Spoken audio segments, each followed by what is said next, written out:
Bienvenue à tous pour le débat voyage de l'association Y a pas de hasard. Je vous laisse en compagnie de Florent qui vous donne son avis. Bonne écoute à tous. Alors, voyage organisé ou ou pas du tout. Je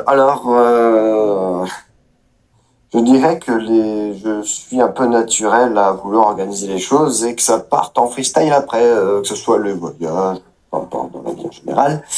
Donc, je pense que chaque chose que je fais dans ma vie sont un peu à mon image en fait, sans le vouloir.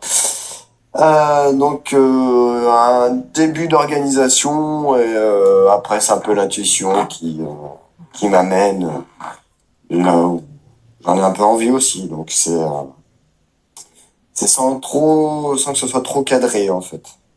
Cadré un peu mais pas trop. La deuxième question, si on s'adapte au rite, aux coutumes des locaux, je pense que c'est pas une obligation. Je pense que certains ne le font pas. Mais à titre personnel, je pense que c'est intéressant parce que c'est l'histoire des gens qui vivent en ces lieux. Je dis pas qu'il faut passer toutes ses vacances à le faire, mais d'y participer, c'est, je pense, une valeur humaine qui peut être enrichissante et des plus agréables, je pense.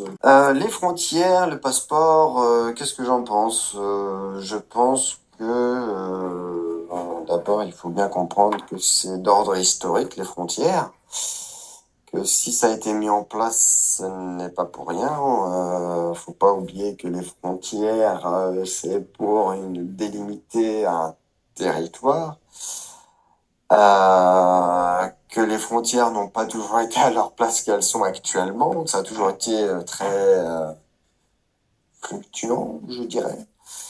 Ça a toujours bougé en fonction des conquêtes qui ont été faites de part et d'autre. Donc voilà, est-ce que je suis pour humainement parlant, je dirais non. Mais on peut pas dire que l'humain soit du meilleur et tout le temps, donc c'est pour ça que ça a été créé quand même. Alors, voyage duré, long, court, bon, en fait, ça, je dirais que ça dépend un peu de ce que l'on a envie de faire. Par exemple, en général, on va faire ce qui est le plus représentatif, qui est les vacances. C'est plutôt, la plupart des gens font du sédentarisme. Alors, c'est pas inintéressant, mais non, j'aime bien quand ça bouge en vrai.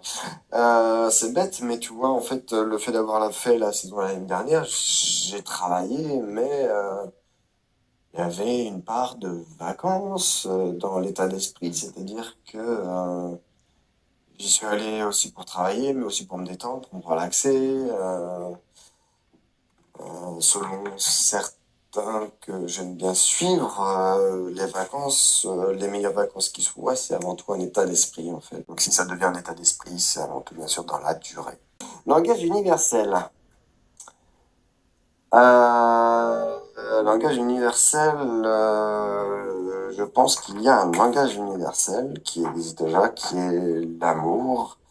Je ne pense pas que quand on parle de langage universel, ça doit être le français ou l'anglais. Je pense que le langage le plus universel qui soit, c'est avant tout la bienveillance que l'on peut donner à autrui, peu importe d'où il vient. Voilà. Le langage universel, en mon sens, il existe et il n'est pas une langue d'un pays. Et là, j'attaque la dernière question. Partir avec qui? Eh bien, une fois de plus, ça dépend de l'état d'esprit dans lequel tu pars, justement. Si tu as envie de le faire seul, je pense qu'il n'y a pas de bonne ou de mauvaise réponse. On peut le faire seul, avec la famille, avec les enfants. Ça dépend pourquoi tu pars, de ce que tu as envie de faire. Tout il n'y a pas, je ne pense pas qu'il y ait de frein à avoir dans ce genre de démarche-là. C'est vraiment l'envie du moment et de ce que l'on a envie de réaliser en termes de voyage. Il n'y a pas de bonne ou mauvaise situation, tu vois.